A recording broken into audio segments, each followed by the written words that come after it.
अस्सलाम वालेकुम स्टूडेंट्स। आज का हमारा टॉपिक है प्रपोजिशन ऑफ टाइम। इससे पहले मैं प्लेस डिफाइन कर चुका हूँ, ये लेक्चर नंबर 2 है प्रपोजिशन के हवाले से। प्रपोजिशन क्या है, वंस अगेन इसको डिफाइन करता हूँ कि प्रपोजिशन वो अल्फाज हैं जो अपने नाउन या प्रोनाउन की टाइम को शो करते हैं। मैंने एग्जांपल लिखी है, ही, ये एक प्रोनाउन है, he will come on Monday, Monday वाले दिन। तो ही का जो टाइम शो कर रहा है ये ऑन का लफ्ज़ है, इसे प्रपोजिशन ऑफ टाइम कहेंगे। यही ऑन प्रपोजिशन ऑफ प्लेस भी हो सकता है। For example the book is on the table, लेकिन वहां पर वो प्लेस को शो करेगा, यहां पर ये टाइम को। हमने आज जो लेक्चर डिस्कस करना है वो ये है कि यही अल्फाज जो है प्रपोजिशन ऑफ टाइम में किस तरीके से इस्तेमाल होते हैं। तो आए स्टार्ट करते हैं। सबसे पहले एट का यूजेज देखते हैं। एट, जब आप अपना एग्जैक्ट टाइम बता देते हैं, when will you come, I will come at 8 o'clock, at 7 o'clock, at 2 PM, at 9 PM, exact time बताने के लिए एट का इस्तेमाल होगा। ऑन का इस्तेमाल डेज ऑफ वीक के साथ होगा, on Monday, on Friday, on the birthday, कोई भी दिन है उस दिन को मेंशन करने के लिए ऑन का इस्तेमाल होगा। इन का इस्तेमाल बहुत इंपॉर्टेंट है। इसके 4-5 अल्फाज तो बस रट्टा लगा लें किसी भी तरीके से, अगर नहीं भी याद होता जस्ट सिंपली क्रैम इट, क्योंकि यही 4 जो मैंने यहां पर डिफाइन किया अगर आपको आ जाएं तो आप इनमें कंफ्यूज नहीं होंगे। फॉर एग्जांपल नंबर 1, मंथ्स के साथ in January, in February, in March. Seasons, in winter, in spring, in autumn, जो सीजन्स हैं, मौसम है, उसके साथ हमेशा इन आएगा। ईयर्स के साथ कोई भी साल है, इन 2017, इन 2020, इन 2030, तो कोई भी साल है उसके साथ भी इन का इस्तेमाल। टाइम ऑफ डे, ये बहुत इंपॉर्टेंट है। दिन के जो पहर होते हैं हमारे, सुबह, शाम, रात, अर्ली मॉर्निंग, कोई भी टाइम है, दिन का जो पहर है उसके साथ इन आता है। For example he gets up early in the morning, in the evening, in the afternoon. तमाम इन दिन के पहरों के साथ इन आता है सवाए एट के। एट याद रखें कि नाइट के साथ एट इस्तेमाल होता है, एट नाइट। इन नाइट नहीं कह सकते कभी भी। इसी तरीके से एक ईडियम आपने सुना हो शायद, burn the mid night oil, जैसे हम कहते हैं, इसका मतलब है मेहनत करना। ये उससे ईडियम मुझे याद आया। लेकिन याद रखें कि एट का इस्तेमाल आप रात के पहर के साथ एट नाइट या एट मिड नाइट कहेंगे, उसके साथ हमेशा एट आएगा। फिर सिंस का इस्तेमाल बहुत कॉमन है जब हम एग्जैक्ट स्टार्टिंग पॉइंट अपना जानते हैं कि एक्शन किस टाइम से शुरू हुआ। इस पर मैं अलग से एक लेक्चर दे चुका हूं सिंस और फॉर पर, कि किस तरीके से यूज होता है। अभी मैं उस डिटेल में नहीं जाना चाह रहा। सिंस तब इस्तेमाल होगा when you already know what was the starting point when the action was started in past. For example आप कहते हैं कि मैं जनवरी से भाग रहा हूँ, सिंस जनवरी, सिंस फरवरी, 2 बजे से मेहनत कर रहा हूँ, तो 2 बजे एग्जैक्ट टाइम बता दिया तो वहां सिंस आएगा। फॉर, जब आप एग्जैक्ट टाइम नहीं जानते, फॉर एग्जांपल मैं 2 घंटे से मेहनत कर रहा हूँ, तो 2 घंटे का स्टार्टिंग पॉइंट क्या है, 12 बजे से 2 बजे या 2 से 4 बजे। ये कौन से 2 घंटे हैं जिनका स्टार्टिंग पॉइंट नहीं मालूम। जैसे मेरे को, मैं 10 साल से मेहनत कर रहा हूँ, अब 10 साल को मैं नापना कहाँ से शुरू करूँ, 2020 से लेकर तो आगे के 10 साल, या 2010 से लेकर आगे के 10 साल, स्टार्टिंग पॉइंट नहीं पता तो 4 आएगा। इस पर मैं अलग से लेक्चर एक और सिस्टमैटिक मैंने अपनी एक लॉजिक के तहत भी समझाया है, आप वो भी देख सकते हैं। बिफोर, जब आप किसी खास वक्त से पहले की बात करते हैं, जैसे बिफोर जनवरी, बिफोर फरवरी या बिफोर द बर्थडे, किसी भी खास वक्त से पहले बिफोर कहलाएगा। इसके साथ एक और सिमिलर प्रपोजिशन एगो होती है, जिसका मतलब होता है कबल। माजी के किसी भी खास वक्त से कबल आप फेसबुक पर कुछ पोस्ट करते हैं, जैसे ही आप पोस्ट करते हैं फौरन नीचे लिखा आ जाता है 3 मिनट अगो, 4 मिनट अगो। इसका मतलब है कि ये पोस्ट किए हुए 3 मिनट कबल पोस्ट की गई, 10 मिनट अगो या 1 वीक अगो, यानी कि 1 वीक कबल ये पोस्ट की गई माजी में। अगो का इस्तेमाल भी होता है, मैं यहाँ पर लिखना भूल गया, उसको मैंने वैसे ही डिफाइन कर दिया।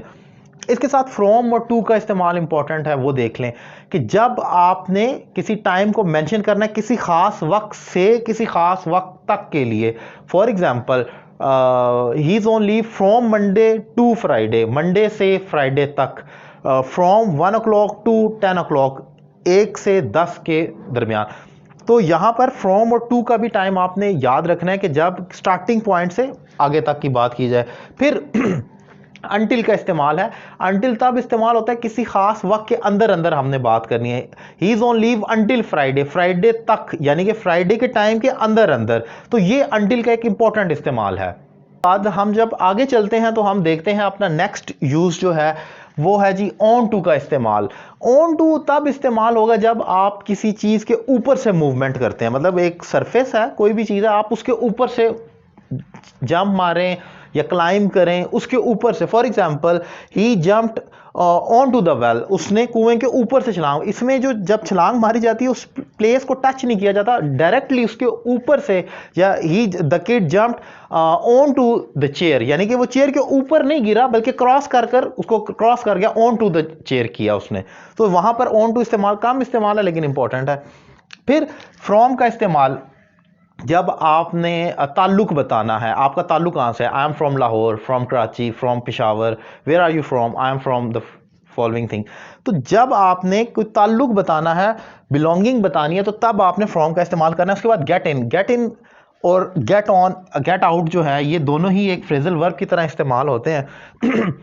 इसका दोनों का सिमिलर यूज है, सिर्फ एक फर्क है, गेट इन तब इस्तेमाल होगा जब आप किसी छोटी ट्रांसपोर्ट के अंदर दाखिल होते हैं, या छोटा रूम भी हो सकता है कोई, बट यूजुअली ट्रांसपोर्ट के लिए, लाइक छोटी ट्रांसपोर्ट में क्या आ सकता है, कार हो सकती है, रिक्शा हो सकता है, या इसके अलावा मेरे माइंड में कोई एग्जांपल नहीं जो छोटी ट्रांसपोर्ट हो। यही दो चीज़ें हमारे इर्द गिर्द हमें नज़र आती हैं।